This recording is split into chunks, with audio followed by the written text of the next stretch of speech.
Hello, my name is Steve, and I'm previewing teams for the 2021 APBA National Convention.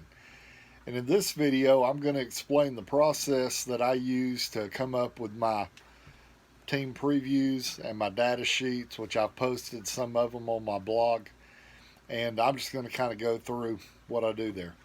So to start off with, I would just like to give credit to Dick Butler, who had a data sheet. I believe it was the 2019 Greater Michigan APBA tournament, APBA baseball tournament in Jackson, Michigan, hosted by Loomis Park Baptist Church and Pastor Rich Zawodzki.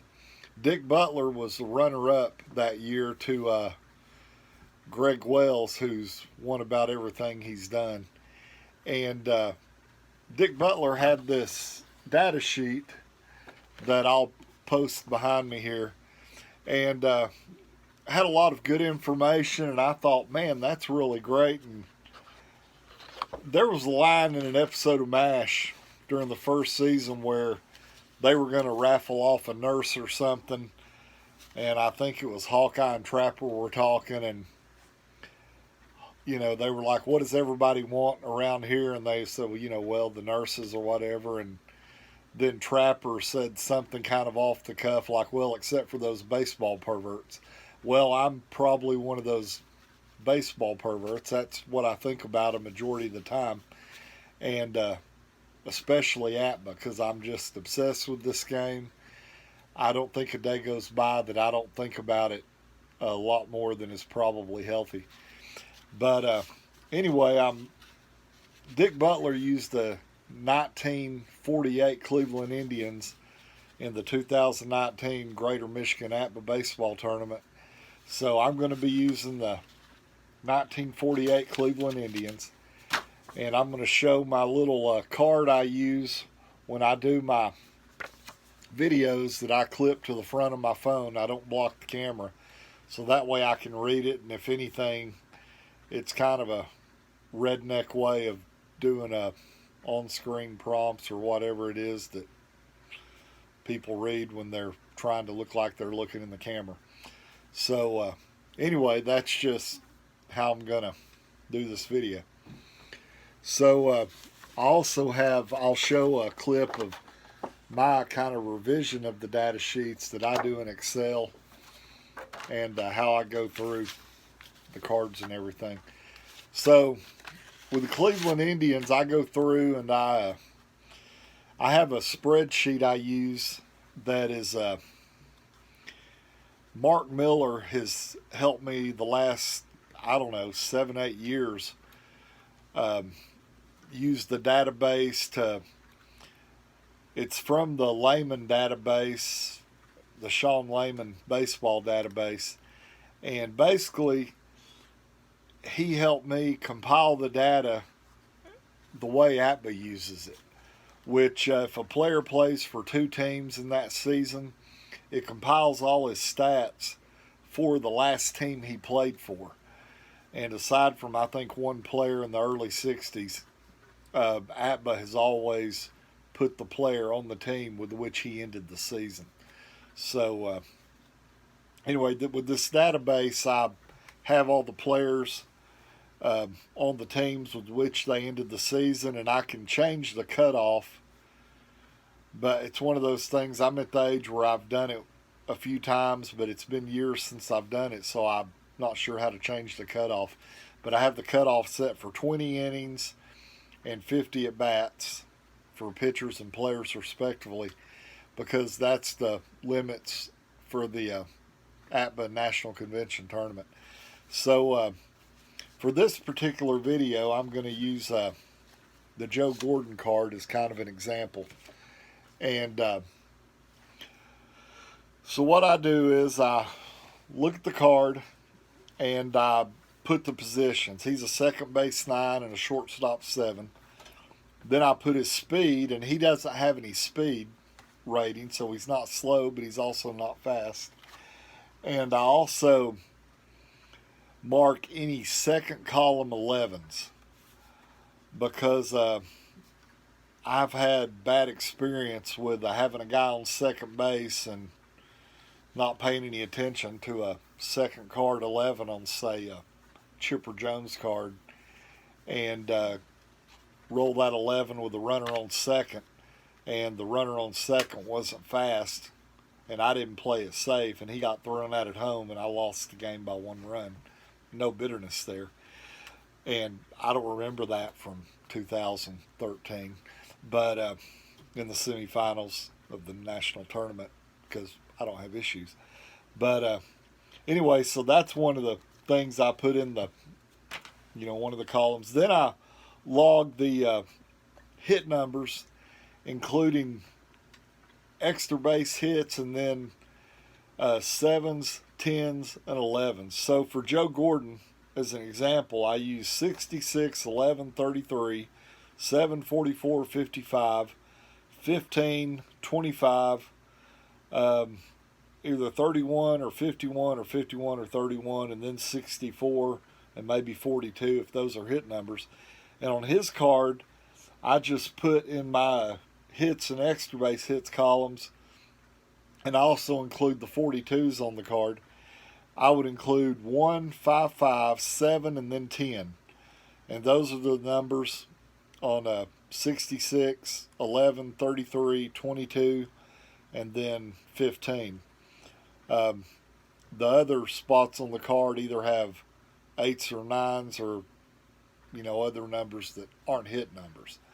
And those are basically the numbers that are hits against an A or better pitcher with the bases empty. So I put that on there. Then I look at error numbers, which, the number at 53, and some players have other numbers that are error numbers. But with him, he has a 19 at 53. Then I look for 22s, 23s, and put those in that same column. Then I look for special numbers, which are the 36 through 41.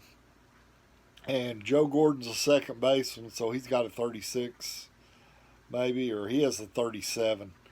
36 seems to be the number that pops up most for a second baseman, but like I said, he has a 37.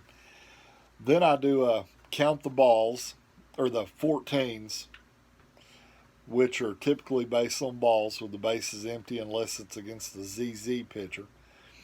And Joe Gordon has, looks like 3, 4, 5 14s. And then I count the 13s. And he has 3, looks like he has about 3 of those. And then I count double play numbers, which I include 25s and 24s, because I would say 99% of the cards, if not more, have a 25 at the 12 black number. So I count 25s and 24s, and it looks like he has 3, a 25 on 12, a 25 on 41, and then 61. And, against a fielding one third baseman, I know a 27 could be a double play with a runner on first, but I don't worry about those numbers so much because everybody has a 27 at 52 pretty much, or most people do. And then I look at his injury number, which he's a J1. And then for my spreadsheet, I have his OPS, which looks like Joe Gordon has a 789 or 879 OPS. So that's how I do an individual card. These 1948 cards are probably the original release. The 12 is on 42, and this team set, I actually went through and picked out a couple D pitchers. They may not have had enough innings or whatever, and I put them at the back of the pile because they're ineligible. Sometimes I cut it down to 20, sometimes I don't. And anyway, and then I put them, go through and figure out the lineup for the team. And on the pitcher, since these cards don't have stats on the cards, I just put the pitcher, his fielding rating, and then I put his pitching grade with any control ratings, and I put his running speed because pitchers can be used as pinch runners. So, well, for example, I have let's see here. We have well, Steve Gromick. He's a C starter, a B reliever, and he's a fielding rating of 1, and he has a slow rating as a runner. Let's see. They have Bob Lemon. If he's not starting a game, then he's a B with fielding 2, and he's a fast runner. So in the first or third game through the rotation, he could be used as a pinch runner if I needed. He can't play in the field other than that, and he can't hit, but he can be a pinch runner. So that's what I would do with that. And then I've got this card that I write down the year, the team abbreviation, their wins, their total home runs, and I think I used the home runs hit by the team during the year.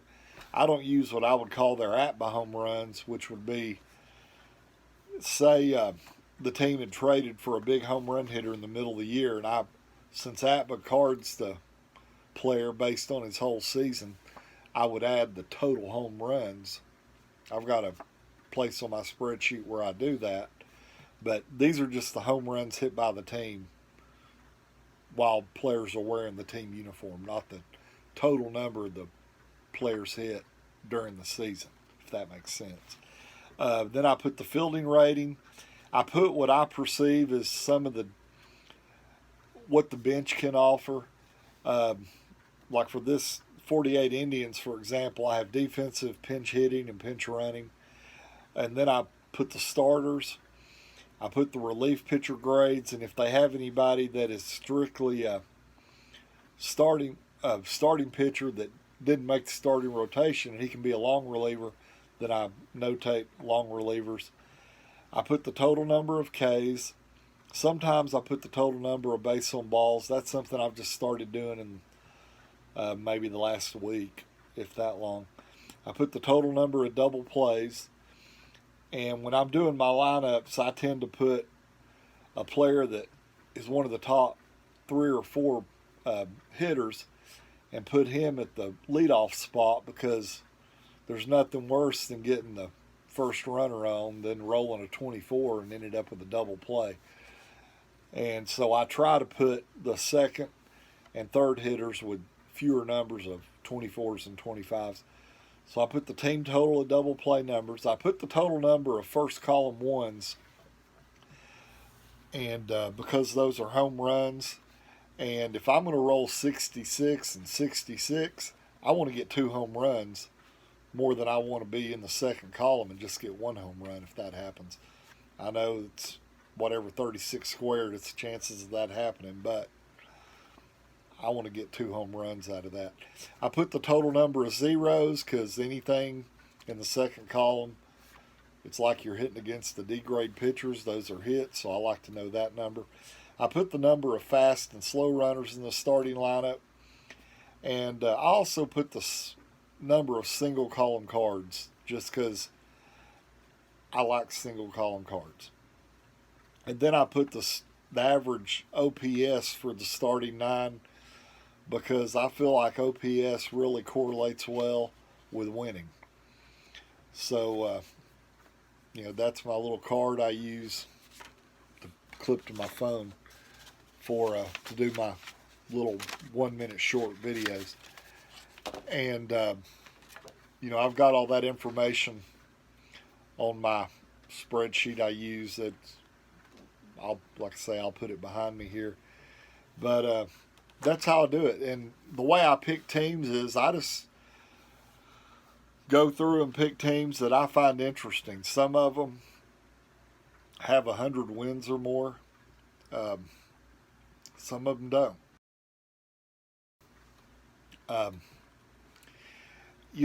Teams that I like to play with are teams that I know people have brought because they like playing with them. I know one of the videos I did was kind of a nod to Michael Davidson.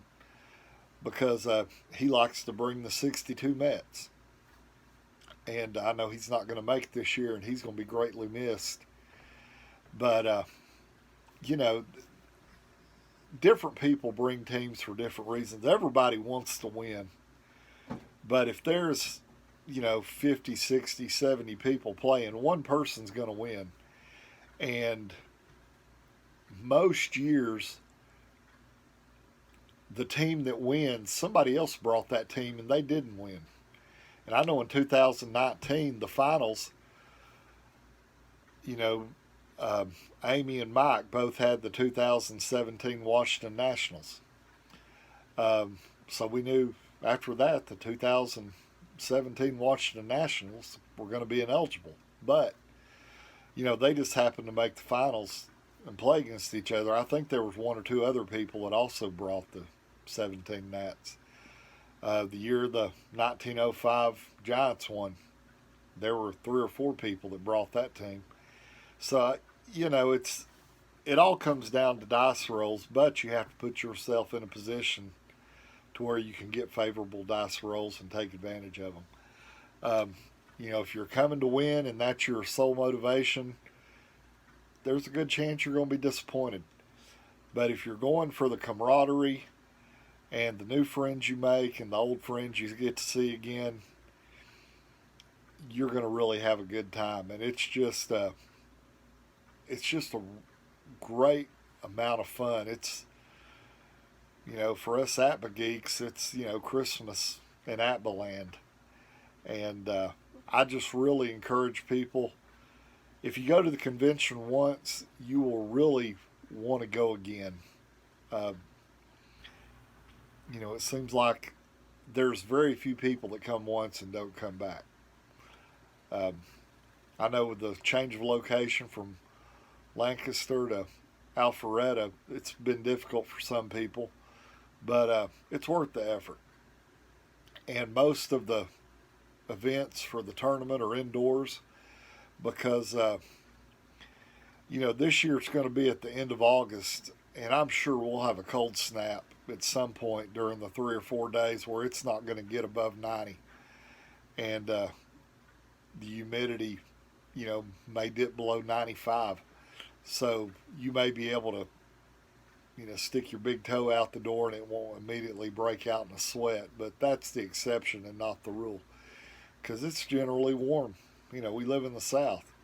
We don't have to mess with a lot of winter situations that a lot of other people get to enjoy.